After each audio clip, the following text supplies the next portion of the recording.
ಬಹು ದಿವಸದ ಒಂದು ಕನಸಿತ್ತು. ಯಾವ ಸೇವಾಲಾಲ್ ದೇವಸ್ಥಾನ ಪುನರ್ ನಿರ್ಮಾಣ ಆಗಬೇಕು ಅಂತಂದು ಯಾವ ಆ ಕನಸು ಮತ್ತು ಅದ್ರ ಜೊತೆಗೆ ಪಾಂಡುರಂಗ ದೇವಸ್ಥಾನ ಮತ್ತು ಯಾವ ಟಕ್ರಿಬಂಕಿ ದೇವಸ್ಥಾನ ಬೇರೆ ಕ್ಷೇತ್ರದೊಳಗಿತ್ತು, ನಮ್ಮದೇ ಆದಂಥ ಊರದೊಳಗೆ ಒಂದು ಆಗಬೇಕು ಅಂತ ಬಹು ದಿವಸದ ಕನಸು. ಅದ್ರ ಜೊತೆಗೆ ಕೃಷ್ಣನ ದೇವಸ್ಥಾನ ಈ ನಾಲ್ಕು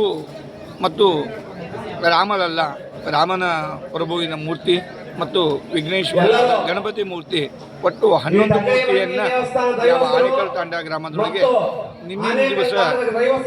ಪಂಡರಿ ಸಂಪ್ರದಾಯ ಭಜನೆ ಮತ್ತು ಗೋಲ್ಮಾಟಿಯ ಲಮಾಣಿ ಸಮಾಜದ ವೇಷಭೂಷಣ ಮತ್ತು ನಂದೀಪುರದ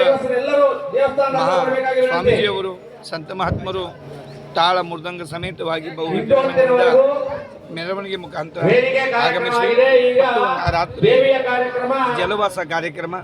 ಇವತ್ತಿನ ದಿವಸ ಟಕ್ರಿಬಂಕಿರಿಯ ಪ್ರತಿಷ್ಠಾಪನೆ ಕೃಷ್ಣಾರೋಹಣ, ನಾಳಿನ ದಿವಸ ವಿಷ್ಣು ಪರಮಾತ್ಮನಾದಂಥ ಕೃಷ್ಣ ಮತ್ತು ಪಾಂಡುರಂಗನ ಪ್ರತಿಷ್ಠಾಪನೆ ಮತ್ತು ನಾಡಿದ್ದು ಗುರುವಾರ ದಿವಸ ಸೇವಾಲಾಲ್ ಮರಿಯಮ್ಮ ತಾಯಿ ದೇವಸ್ಥಾನದ ಕಳಸಾರೋಹಣ ಮತ್ತು ವೇದಿಕೆ ಕಾರ್ಯಕ್ರಮ, ಈ 4 ದಿವಸ ಕಾರ್ಯಕ್ರಮ ಬಹು ದಿವಸದ ಏನು ಕನಸಿತ್ತು ಎಲ್ಲರ ಸರ್ಕಾರದಿಂದ ಲೋಕಾರ್ಪಣೆ ಆಗಿದೆ ಅಂತಂದು ಹೇಳಲಿಕ್ಕೆ ತುಂಬ ರಾಮಕೃಷ್ಣ.